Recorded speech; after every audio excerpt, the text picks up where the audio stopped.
Chegou o momento de conversarmos com o Dr. Nicolas Cruel sobre os tipos de cirurgia bariátrica.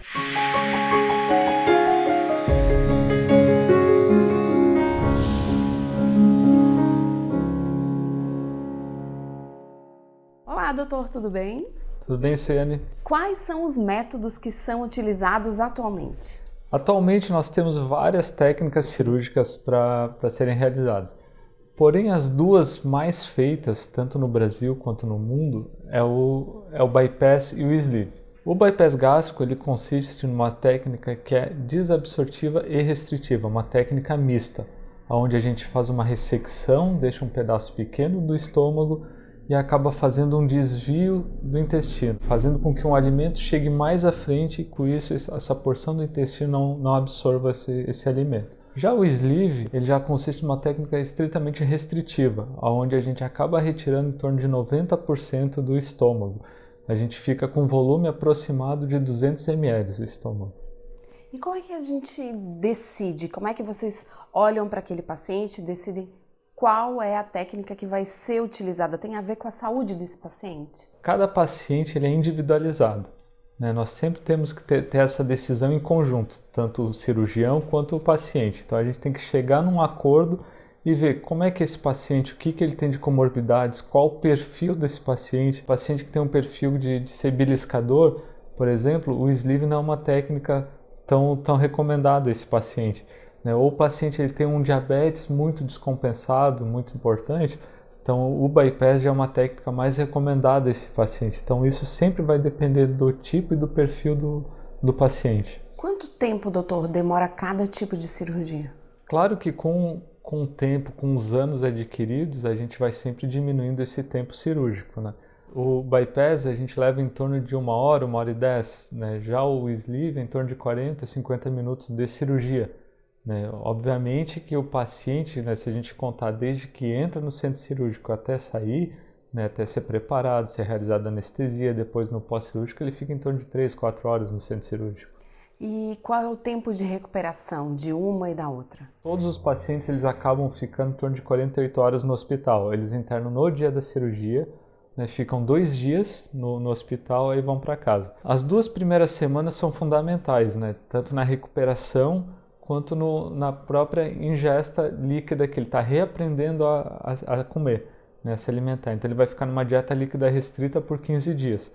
Nesse período o paciente ele acaba se sentindo mais fraco, porque ele acaba desidratando, está ingerindo menos, então a recuperação dele é um pouco mais lenta.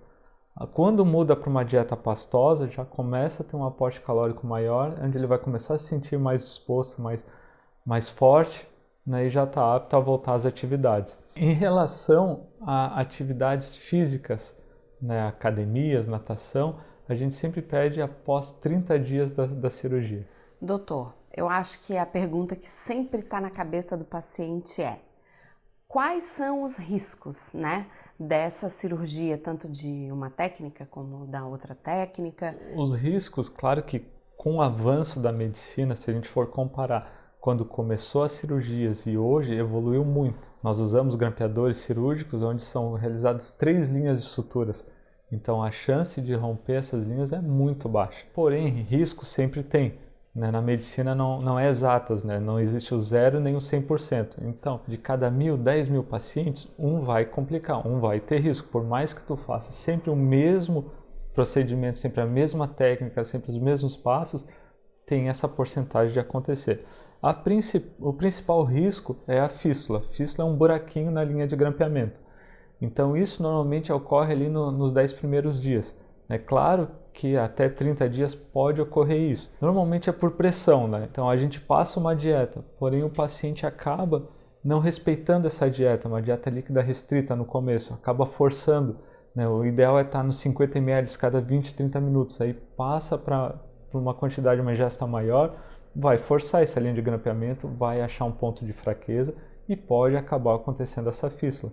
Então tem que respeitar bastante isso daí nos primeiros 30 dias, tem que seguir rigorosamente a dieta que a gente passa, que a nutricionista passa.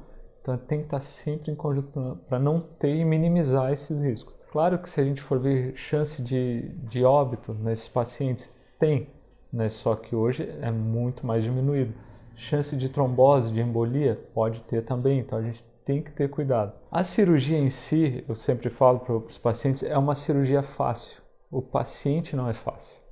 Então, às vezes, chega um paciente que tem um diabetes descompensado, tem uma cardiopatia severa, eles acabam tendo um risco cirúrgico maior.